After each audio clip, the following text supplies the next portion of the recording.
விவசாயிகளுக்கு வணக்கம். இப்போ பார்த்தீங்கன்னா நம்ம இயற்கை விவசாயம் தான் செஞ்சுட்டு இருக்கிறோம். இயற்கை விவசாயத்தில் பார்த்தீங்கன்னா எளிமையான முறை, அதாவது ஏகப்பட்ட முறைகள் இருக்கு. ஜீவாமிர்தம், பஞ்சகாவியா, அது மாதிரி ஒவ்வொன்றும் சொல்லிக்கிட்டே போகலாம். அந்த வகையில் பார்த்தீங்கன்னா நம்ம இயற்கை விவசாயத்தில் ஈஸியாக மக்கள் செய்யற மாதிரி, செலவில்லாத மாதிரி.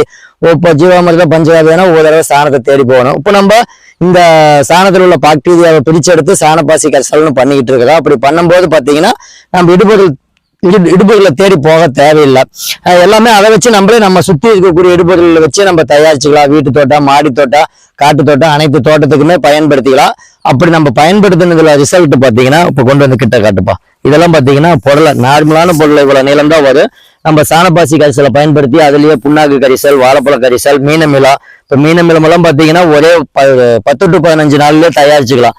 பழைய மீனமிலம் எல்லாம் பார்த்தீங்கன்னா செலவு அதிகமாகும், நாட்களும் அதிகமாகும். உங்களுக்கு விளைச்சல் பார்த்தீங்கன்னா டைம் எடுக்கும். இது உங்களுக்கு குறுகிய காலத்திலேயே நல்ல ரிசல்ட் கிடைக்கக்கூடிய அளவுக்கு இந்த பொருளுங்க எல்லாம் பாருங்க எவ்வளவு பெர்சன்ட்.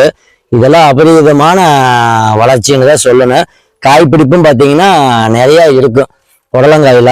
இங்க பாருங்க காயெல்லாம் எந்த மாதிரி இருக்கணும். காரணம் என்னன்னு பார்த்தீங்கன்னா நம்ம இயற்கை விவசாயத்துல நம்மளே தயாரிச்சு கொடுக்குறோம். 100% ஆர்கானிக்கானது இதில் நம்ம. அதனால எதையும் நம்ம பார்த்து ஐயோ நமக்கு ரிசல்ட் வரல, செலவு அதிகமாயிரு அப்படின்னு பயப்படவே தேவையில்லை. எல்லாமே நம்ம கிட்ட இருக்கக்கூடிய இடுபொருளை வச்சு நம்மளே தயாரிச்சுக்கிறது தான். பாருங்க சுரக்காய் எல்லாம் நல்லா நீல சுரக்காய் எல்லாம். ஆனால் இது பட்டை இல்லை, இருந்தாலும் இப்போ காய் கம்மியாக பிடிக்கும். ஆனால் காய்க்கு, ஆனால் இயற்கை விவசாயத்துல தான் காய்க்கு. நம்ம அதை ரோஸ்க்கெல்லாம் கொடுக்கறதுனால பாருங்க எந்த அளவுக்கு தெளிவாக ரோஸ் செடி இருக்குன்னு பாருங்க. பூ நல்லா பூக்கும். எல்லாமே நம்ம இந்த சாணப்பாசி கரிசலை வச்சுதான் பயன்படுத்தி தான் பண்றோம். பாருங்க புடலங்காயெல்லாம் எந்த அளவுக்கு இருக்குன்ட்டு. காய்பிடிப்பு தன்மையும் நிறைய இருக்கு. அதே சமயத்துல நோய் எதிர்ப்பு சக்தியோட இருக்கும். நல்லா ரிசல்ட் கொடுக்கும்.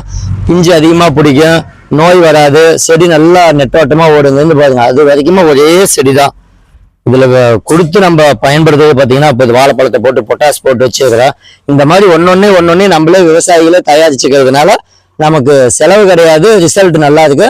சாணப்பாசி கரிசல் நம்ம விவசாயிகளுக்கும் கொடுக்குறோம். வாங்கி அதை ஒன்ஸ் வாங்கிட்டு அதை வச்சு மல்டிப்ளை பண்ணிக்கலாம்.